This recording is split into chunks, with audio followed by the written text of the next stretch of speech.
Hi, I'm Max Temkin, one of the co-creators of Cards Against Humanity, and this is Tabletop Deathmatch, a competition to find the next great tabletop game.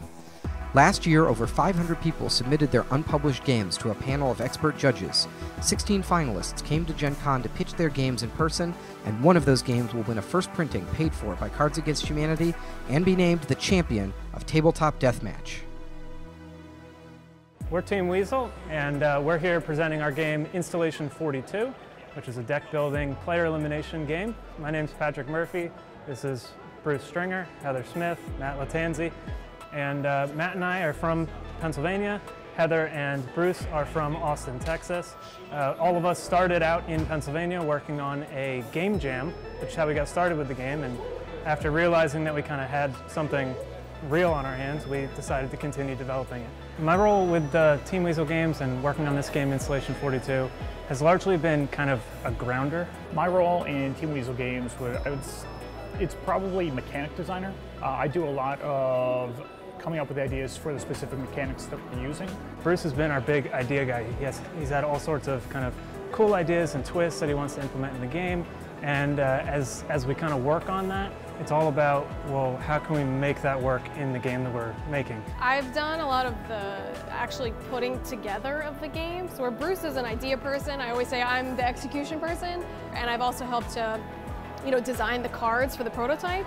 And sort of just lay things out. I have some background in graphic design, and my job is in marketing. I've kind of just been the miscellaneous, whatever needs to be done, bitch work doer, so it works for me. I mean, someone's got to do it, and I'm the baby of the crew. I'm Bruce's younger brother, so I've kind of just been the peon. I've known Bruce and the others for several years. We've been gaming together in online games, Warcraft, things like that, for a long time.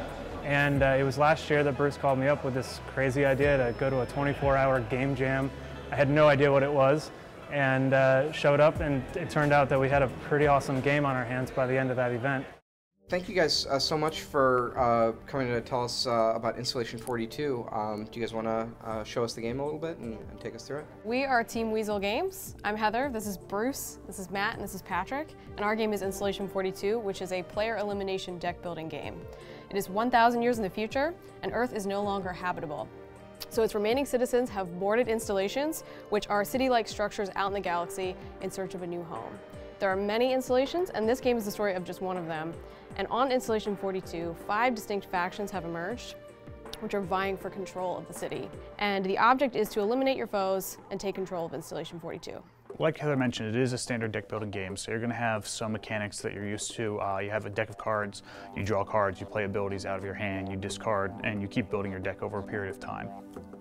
One thing that is a bit different about our game is instead of having economy cards kind of spread out through your deck, that economy has actually been rolled into each individual card. So you're going to have a choice. Our cards specifically have 2 abilities on it and the economy. So you have to use one ability, the other ability, or the economy itself to then purchase cards.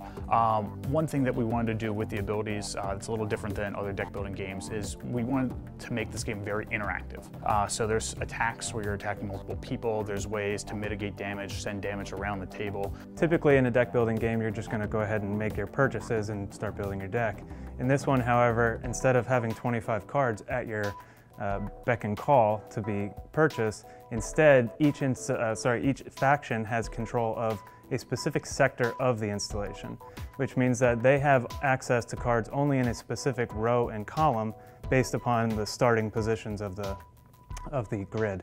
Therefore, if they wish to be able to acquire new cards, they're going to have to actually push those rows and move all the cards down. This one goes to the top, move them over, or do direct swaps of 2 decks in order to bring them into their purchasable zone to then get that ability. So you have to make some decisions about, I want this card, but I have to move this with an ability first. In addition to that, we also have another mechanic in the game that cycles throughout, which is a kind of puzzle-like mechanic. We call it the installation deck. And on this is a specific shape that on the grid, if a faction were to achieve, they would then get that buff, which would give them kind of that bonus there. So it encourages moving things around, which we feel is a big mechanic in this game. So at the end of each player's turn, they roll a dice, and the installation itself actually takes damage. So we have this installation health tracker. So every player has a health tracker, but the installation itself also does. Because this is a city at war. Shit is blowing up, things are moving around, and the installation is going to get hurt. So at the end of the turn, they roll the dice, and that amount of damage is done to the installation itself. And when it hits 0, it resets based on the number of players. So, you know, for 2 players, it would be only 12. And a portion of the installation actually shuts down. So that card indicates that that pile is no longer available for purchase, but it still can be swapped around and moved to other players' zones. The reason you'd want to do that is because if you end your turn when a grid shutdown or 1 or more is in your zone, you're going to take damage for that. And that damage escalates as players are eliminated from the game. Because this is a player elimination game. We know that you could potentially sit around for an hour while your friends are finishing the game. So we have this pacing mechanic in place where they take more and more damage as players are eliminated. And as I said before, the health goes down, which increases the number of grid shutdowns that occur.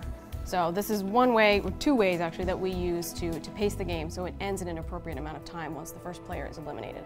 So we feel like we have a really good, unique game, and we've had a lot of success playtesting it, even with people who aren't familiar with deck builders. And so we'd love now to be able to answer whatever questions you guys might have about our game. Installation 42 is a hobby for us, but you know, we spend sort of an inordinate amount of time working together, especially before the contest.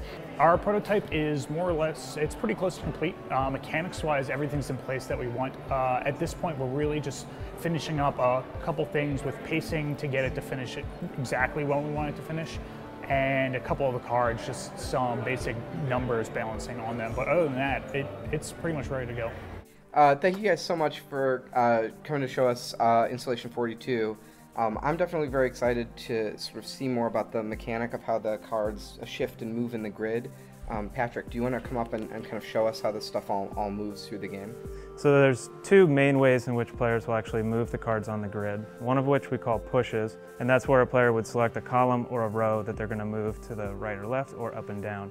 So for instance, if you were the AI here, they're represented by the red cards, they have access to this row and this column, which means that if you wanted to purchase this card, you'd have to move that down into your proper row, or you'd have to move it over into your column. So an example of a push, if I'm moving this column down, I would slide this one down. The others would follow. And it wraps around kind of Pac-Man style back up to here. So now this card is in their zone, and so they can use economy points from their cards to purchase it. The other one I mentioned was the ability to swap, which would be just a direct trade of 2. And now they could purchase this card. So thanks for showing us that. So I guess my first question about this is, there's just so much moving of the grid and of the cards. Do you guys find that there's a lot of handling time and downtime during the game where you're organizing and resetting and just trying to keep everything together? I would say not really. Even when we were doing playtests with people who've never played the game before, or even deck building games, once, like you saw Patrick do that by himself, generally players will help out, and then it happens and it doesn't really add much time to the game at all. So I'm not clear on the puzzle game mechanic here. So there's these polyominoes that are on the board, right? And all 5 of them are out. Are they taken? They would be, once you've achieved that arrangement of cards, you would have that buff or debuff as long as you have that shape, or as long as the card is out. Oh, I see. So 3 of us could have this particular Pentomino. The player may not purchase from the grid going at the same time. Some of the more game-changing ones are a little bit of the tougher to get shapes, so those are less likely to have multiple people, but absolutely. Some of the shapes are kind of more straight line oriented, and so it's potentially, if the game is just starting, a lot of people or all the people could have one of those bonuses active. Is there anything in the game that's reminding me that I have that particular ability, other than looking at the board itself? It's another element of the game where you kind of have to really pay attention to what's happening on the board, because somebody could sneakily put you in a bad position and debuff you with that mechanic. You have some stuff in the game to mitigate against the player elimination mechanic. It seems like maybe you guys are worried about that. Why did you keep it at all? So we still enjoy games with player elimination. It's kind of like a brawl. There's going to be one man last standing. We like the feel of that, and it really fit with our lore. But there also are the downsides of player elimination, so what we wanted to do is kind of bridge the gap between the two. Not everybody likes sitting around. So what we want to do is minimize that time while keeping the mechanic that we felt really worked for our game. So what do you do when you're eliminated? What does the player do when they're eliminated? They're out of the game. So they just sit there? Yeah. So For how long does your game run? It's 45 to 60 minutes. When does elimination happen? It happens when somebody runs out of health. What if I have the keys to the car? What if I'm the driver for the night and I'm eliminated? We've really done a lot with the installation health mechanic to make sure that the game is over definitely within half an hour of the first player being eliminated, but typically it's faster than that. But as soon as they're out, one of those grid shutdowns occurs, the amount of damage taken by each grid shutdown in your zone, it goes up, and so really it does work, as we've been playtesting it, to drive that game to the close. Have you playtested outside of your group? Yes, we actually did a blind test here at Gen Con. So we recruited 5 people to play the game and kind of observed from afar. And what we found was there was no game-breaking stuff. It went really well. There were a couple of clarifications about order of operations on your turn that we'll obviously clarify further in the rules.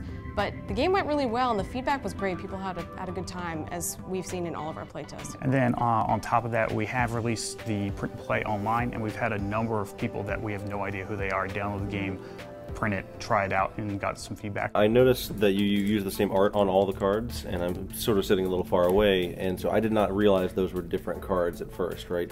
Where do you see the graphic design of this game going in order to communicate that information? So in some of our playtests, we've gotten great feedback about how people actually stack the cards in their hands and what they want to see. So I think we definitely plan to have original art for all of the cards. It would give some more indication of what the card actually does. I think we're going to iconify some of the attacks and healing and redirects. There's going to be a symbol for that, so you would always know that's a redirect card. And that would also help with localization as well. So we do plan to sort of increase the text size, use icons, original art for each piece, and I think that will help people understand what's happening. You guys have definitely given us a ton to talk about, so we're going to hold on to your prototype for just a few minutes. We're going to kick you guys out, and we'll go over it. Okay. Thank you so much. Thank you guys. Great This presentation. Was fun. Thank you.